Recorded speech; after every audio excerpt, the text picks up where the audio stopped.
When people talk, listen, man, I'm going to raise that red flag. This narrative, especially after 1 year. 1 year. One bad year. It's one big splash move. And because I don't think people understand how much cap space we can create. Alex, I want to ask you, because you're a very humble person. And I'm never going to be right about anything. Yeah. I was right. What up? That was terrible. It was awful. I was trying to do So I was just watching The Office earlier this weekend, and they were doing the what's up? So I thought I would do it, and it didn't land like I wanted it to. It was pretty terrible. Anyway, so here's what I do at night. So I watch my kid during the day, and I try to get as much work as I can get done during the day. But a lot of the time, I with my kid, and then I'm with my wife, and then when she goes to sleep, I start working, or I can really like focus on working. And while I do that, I have all the content creators playing on my TV, just like kind of as a background sound. And I really like listening to them. I get a lot of perspective by listening to them. But almost every single one, and I won't call them out name by name because it's everyone, is giving the Panthers, as far as an off-season Dan Morgan grade, like a B or an A minus or something in that realm. And every time I'm kind of like, huh? And I'm not, and I really don't want to be the guy that's crapping on things, because I don't know what the end game is. My assumption is that a lot of these moves are setting up for next year, and we don't have the full picture yet. But if we're giving a grade, if this is in a vacuum and we're giving a grade, in what world is it an A or a B or anything like that? We say if it's a C, C is average, right? B is above average, and an A is outstanding, right? So, I mean, I guess the only thing to do is go moves one by one. But it's going to take a while, but I'll try to do it as fast as possible. So let's go to the draft, right? So Xavier Legette, we trade up to get him. I thought it was a decent move to trade up because it gives you a 5th-year option. We got Xavier Legette. Xavier Legette is a first-round pick, had 37 receptions for 393 yards and 4 touchdowns. Now, those are Jonathan Mingo numbers. That's not, good production. On the field, he looks better. He looks, cleaner than Jonathan. I'm not saying that he's Jonathan Mingo, but production-wise, that ain't great. He had a ton of drops, including one that cost us the game.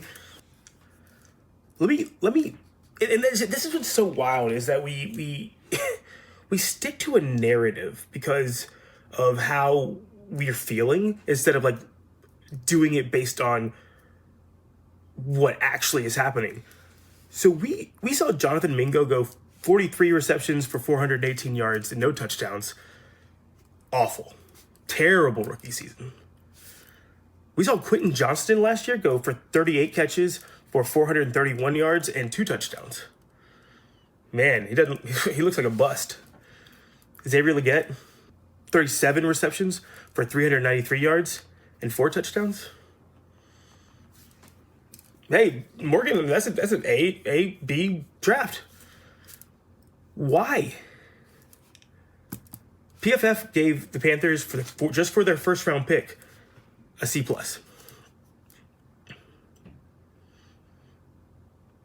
then we go into the second round, and the Panthers trade back to get a pick this year. So they did it, and then they traded up to get a running back. Well, their position of need, because they have Chuba Hubbard, was defensive tackle, cornerback, and center. The person who was drafted 39th was Braden Fisk. He's up for Rookie Defensive Player of the Year. He's awesome. The cornerback that was drafted next was Eagles drafted Cooper DeJean at 40. He's up for Defensive Rookie of the Year.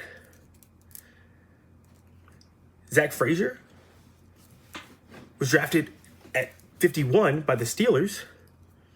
He's up for Offensive Rookie of the Year. So, if we're saying in a vacuum about this draft, because I think that we're setting up for next year's draft, that's why grades are weird to me, but if that's what we're doing, I'll join the party. We have a guy coming off ACL for a position that's not a big deal that we've seen in the past. You can get those in the 3rd and 4th round. And the positions we really, really needed, which are defensive tackle, cornerback, and center, are all up for the top of Offensive Rookie of the Year or Defensive Rookie of the Year. So in this vacuum, you get an F. You chose a running back over a position of need and a guy that you knew wasn't going to start the season. So that's an F for me. Let's go to the 3rd round. He played fine. It's an incomplete because he got hurt. But it looks promising. But I'm just going to call it an incomplete because it's hard to give a real grade. So yeah, I'm just going to give it incomplete. So we go. That's Trevin Wallace. Sorry, Trevin Wallace. I mean, if you want to actually give it a grade based on production, I guess you could give it a C because it's average. So we can say C. And then you go to the 4th, Ja'Tavion Sanders. He looked all right. He had 33 receptions for 342 yards and 1 touchdown. Sanders got to be tight end 1 for a while because of opportunity, because of Trimble. Trimble was hurt. But I don't know if Sinnott would have been good if he would have got that opportunity. So Stover, Schultz at the end, Schultz got hurt. So Stover came in and he had a little production, but Barner had good production. I mean, I think he had the 2nd most receiving yards of tight ends. So sure, let's go B. Let's give him the benefit of the doubt. Let's go B. Because as far as the receivers that he's being put up against, sure, B. So right now we have a C, F, C, and a B. And then Smith Wade, yeah, we'll see. Barnett ended up Crumedy, whatever. Everything after the 4th round is whatever. He did end up getting Mike Jackson for the Barnett pick, so that's an A. Good, that's good job, Morgan. That's your A. But that's your A. The whole draft isn't an A that people are giving him. That's the A. So we say C plus, F, C, B, A. Overall, I would just say a C, right? 2 C's, an F, a and a B. So A and F would cancel out. B. So let's say C plus. C plus. C plus for the draft. Then you go get Coker as an undrafted free agent. That's an A. Sure, so we'll upgrade you to a B. So your C plus becomes a B because you added Coker. In my opinion. Right? Cool. Did that. So let's go to these offseason signings. So let's first look at what you didn't do. You didn't keep Luvu. So I'm giving that an F because you couldn't convince him to stay. Sure, he wanted to leave and go to this own system, but why aren't you talking to these guys before you make a hire of coach? Or before, isn't there exit interviews? Isn't there stuff like this that you can get this information? But you couldn't sell him on the team or your vision. So that's an F. And you couldn't get Queen. So that's an F. The guy from the Broncos, I don't know if he would have made a big difference, but these two are Fs. because you couldn't get them. You couldn't sell the Panthers to them. Part of a GM's job is selling.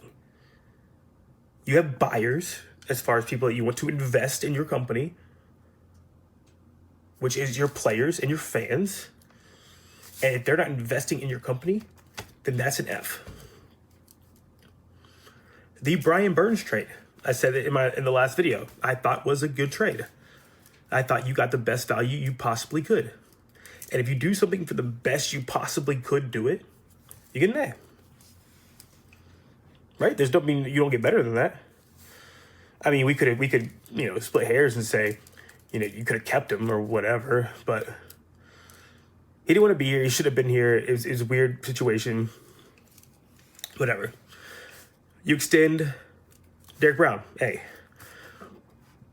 So this offseason, as far as who you already had in the door, I'd say that you get 2 A's and 2 F's.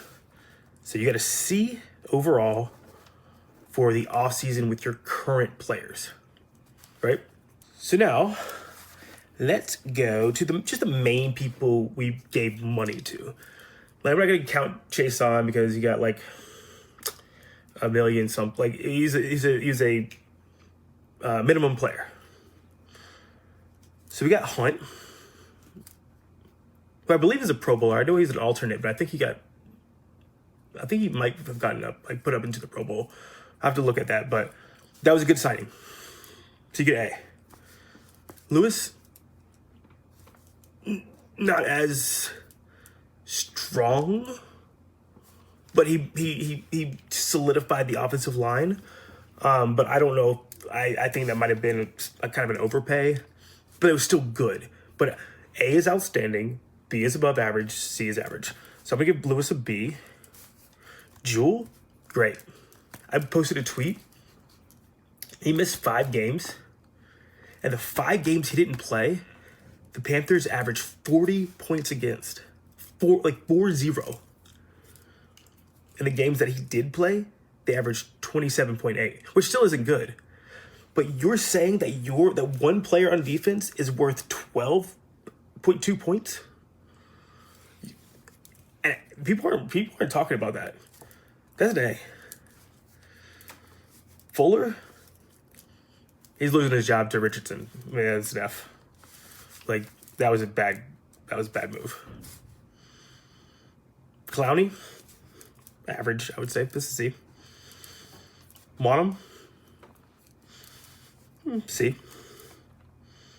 Dane Jackson, F. And A'Shawn Robinson, for you talking about, like, he gets $7 million a year. Did he give me $7 million of production? I think he outplayed that contract. I'm gonna give that a B. And then the little nuanced things throughout the course of the offseason. So we'll say the Deontay Johnson trade. He got something for a guy he was going to cut. I don't know if overall it was good, but I mean, at least it's a B because you tried something out. I don't have a problem with that. I would say this B. What else did you do in the offseason? Huh. But I guess that the B should go into the other things that happened with the trades and the extension. So we're going to go back to the area where the Brian Burns trade and all that stuff. So we'll take that C to a C+. Free agency, what else do we have? Tay Davis, that's a D. Everything else besides that is an overall C. I mean, we traded for like Deion Jones. We kind of had to because we lost Shaq Thompson. So we'll just put an extra thing here so we have another C. So Hunt A and Fuller F cancel out. Jackson F and Jewel A cancel out. So we have 3 C's and 2 B's. So another C+. So it looks like we're kind of, so far it's C+, C+, C+. So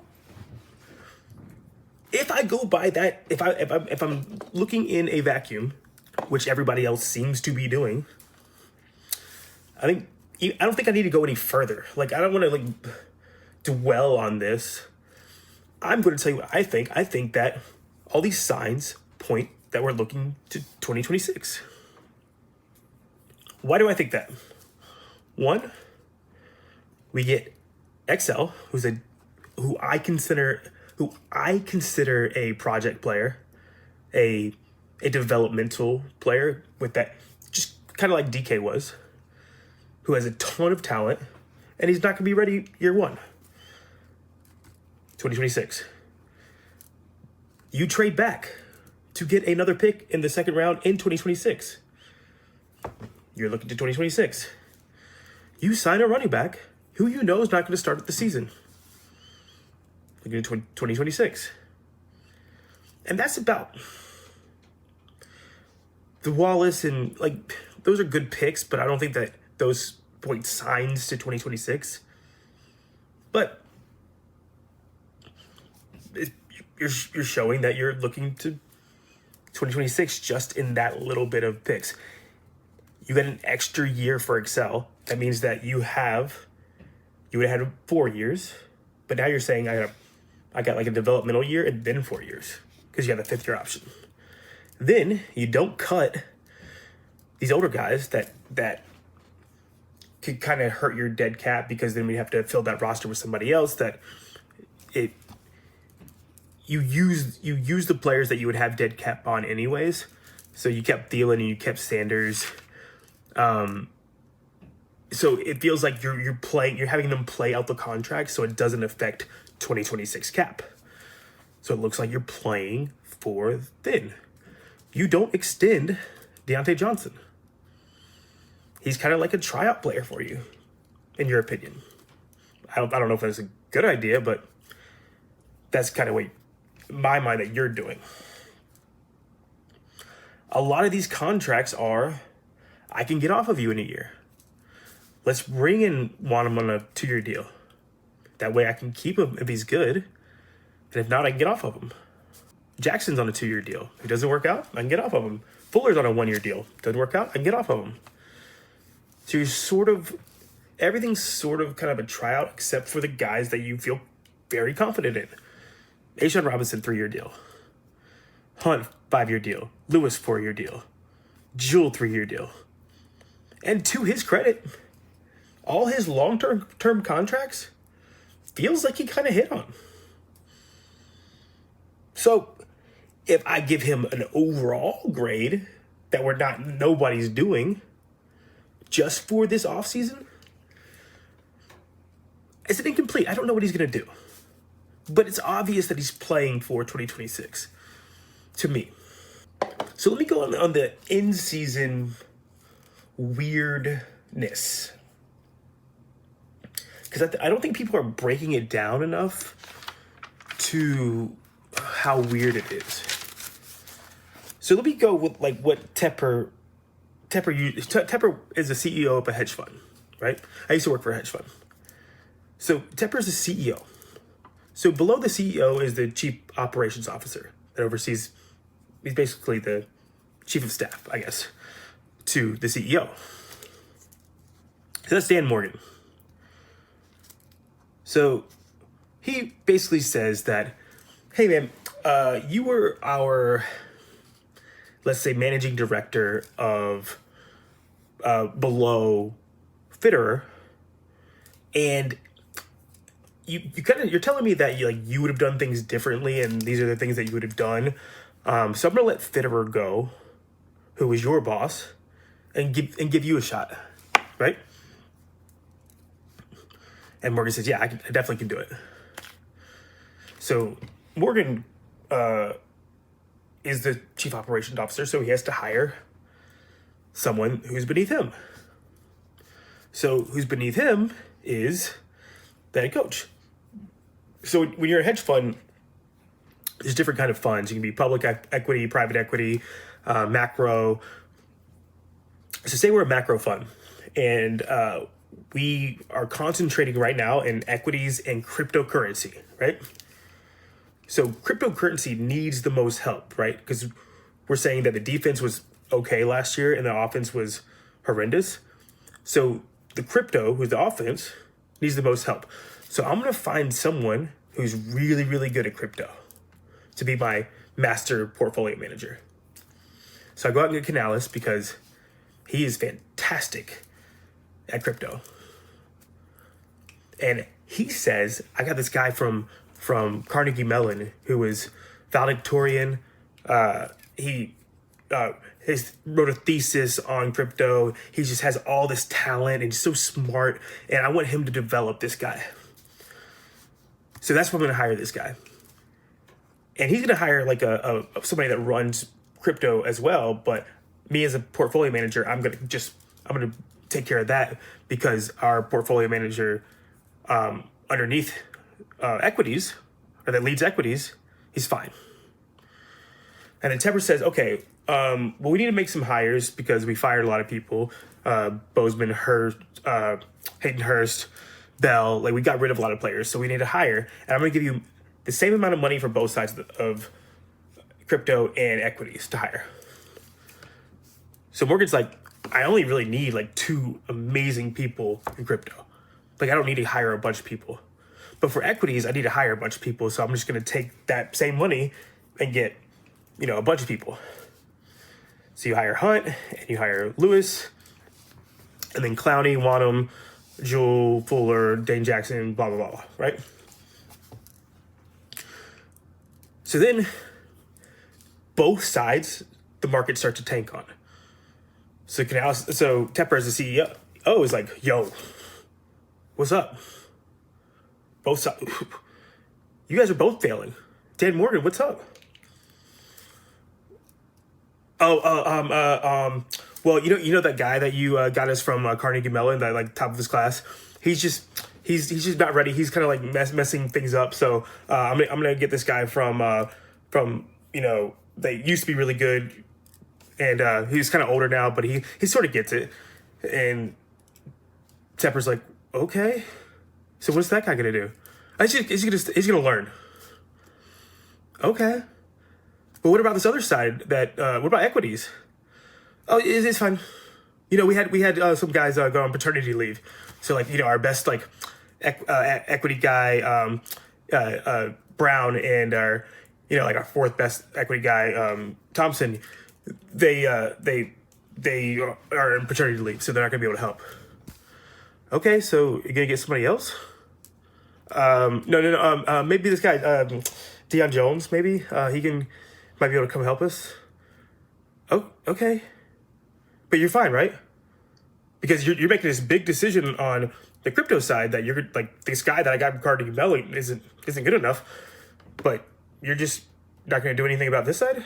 No, we're fine. We're good. All right, because I got investors, the fans. The fans are investing in my product. Like, you sure? Equities, it's fine. Yeah. We'll get Deion Jones in. It's good. But we need this guy Dalton. He's great. Also, then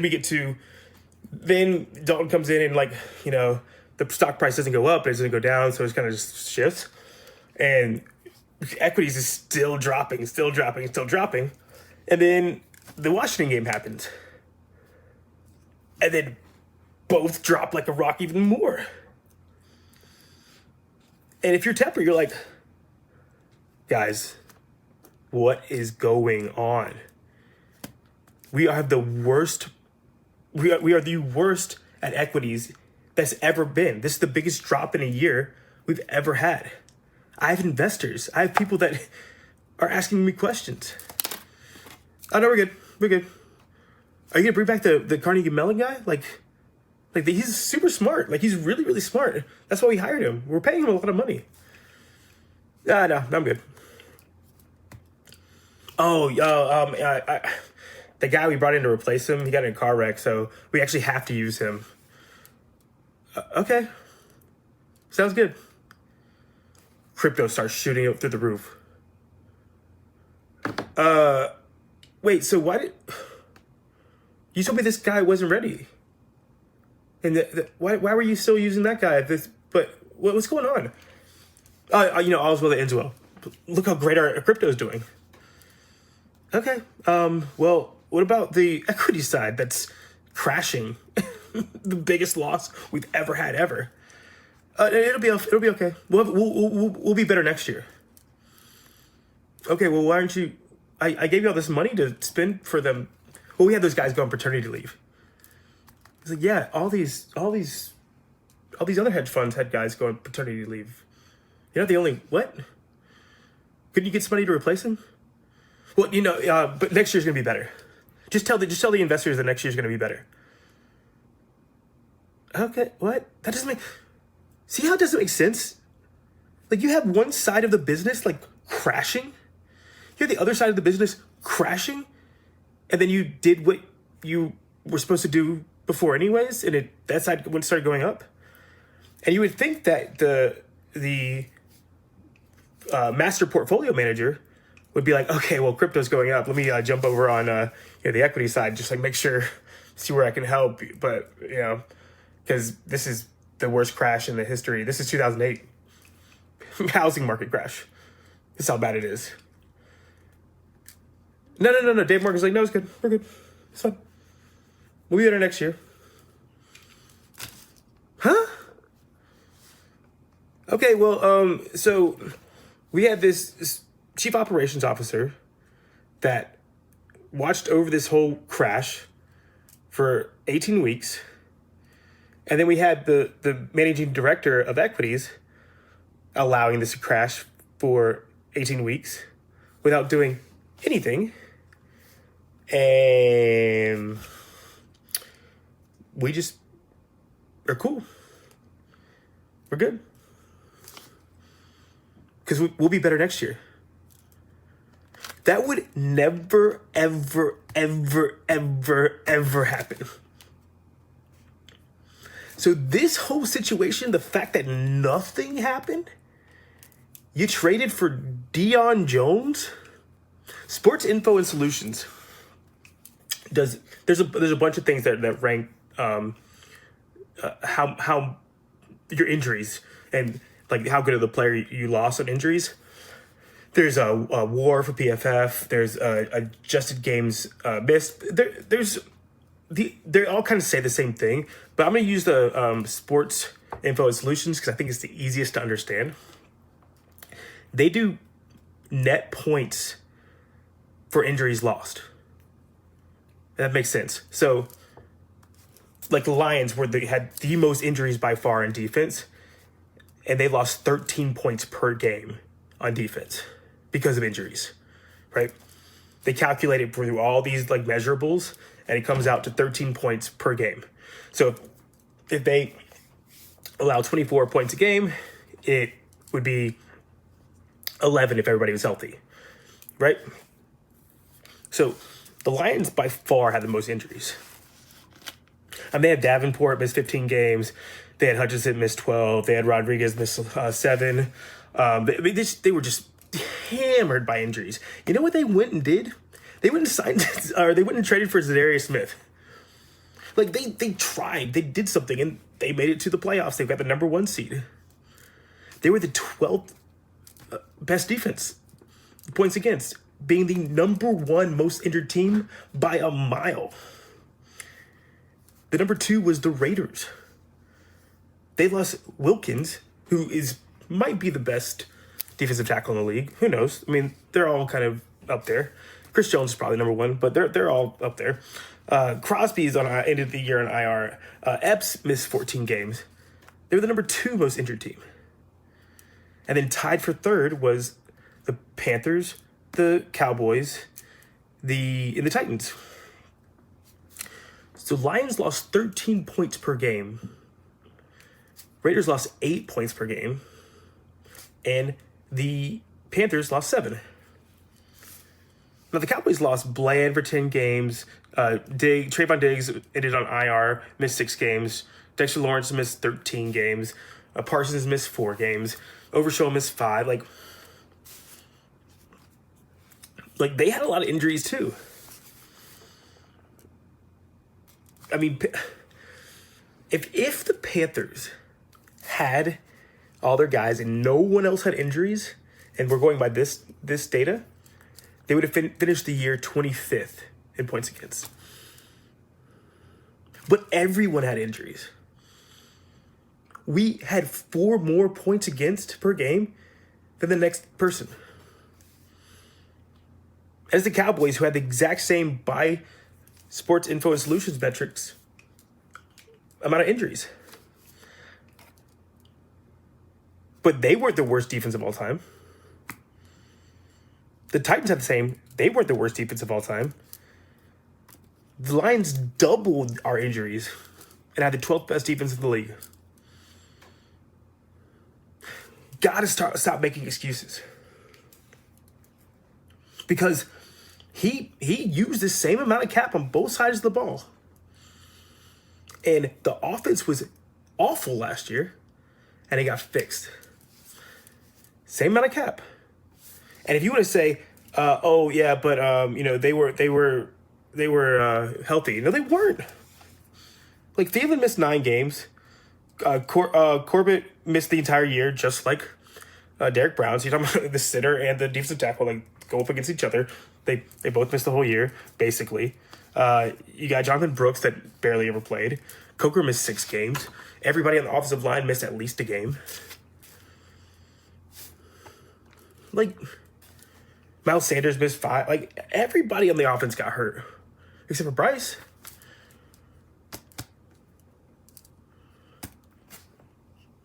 We got to stop making excuses like this. Yes, you lost Derek Brown, who's a one-time Pro Bowler. And you missed Shaq Thompson, who is like 90. And you replaced him with Josie Jewell, who might be one of our just best defensive players. It's bananas that no way does any other corporation run like this. And we, as the investors, if we saw this hedge fund crash, we're like, no, we'll go to another hedge fund that makes money. We wouldn't make money. Yeah, but our crypto's really good. Yeah, but your equities suck. They're all in the master portfolio. I'd rather put it in bonds. Or my mattress. I hope that all gets through. I hope that makes sense, because it is bananas that we're giving grades like A and B. So if you're saying C+ for all the offseason moves, and you have historically the worst defense of all time, and your offense is 23rd overall this year, so you're 32nd and all-time bad in defense, and you're 23rd in offense. If we break it up and we say there's 32 teams, and we say divided by 6, so we say top 6 is outstanding, the second 6 is B, the third 6, 12 through 18 is C, 18 to 24 is D, and 24 through 32 is F. And we have 23 and 32. Averages out to what? 28? 28 is in that bottom tier. So there's an F. That's an F. This team gets an F. Like, what are we doing? What a terrible, terrible thing that people are giving A's and B's. I think you did a really great job. Your head coach, after getting... the Saints scored 47 points against us. After 2 weeks, we had the worst defense in the league and on pace for the worst defense of all time. And instead of worrying about that, he said, we got to bench Bryce. Okay, well, what are you going to do on that side of the ball? Oh, no, I played against Evero last year. He was good. And the next week came. It was 36-22. Oh, but look, we fixed our offense. Yeah, they still scored 22 on defense. They're not getting any better. And this is the Raiders. And they got to They got to 40-7 against the Commanders. Nothing happened. Marcus Mariota scored 40 points against us, and we just said, yep, we're cool. No trades, no firings, no nothing. Just gonna watch that stock price just go down. The last 3 games of the regular season, we allowed 38 points a game. So we saw this go from the very beginning, and nothing changed the entire season. We just watched it happen. Nothing changed. You can say Derek Brown and Shaq Thompson got hurt. Yeah, Derek Brown got hurt the first game of the season. You just give up on the season? And whine about it? Your guy, J.C. Horn, who's a Pro Bowler this year, usually misses a lot of games, and he stayed healthy. So let's just say that evens out. So ridiculous. Wild, man. But anyway, I do give credit for Dan Morgan for the first little bit. You got a C+. And then it's absolutely an F. I don't know why. So weird. All right. Thanks for listening.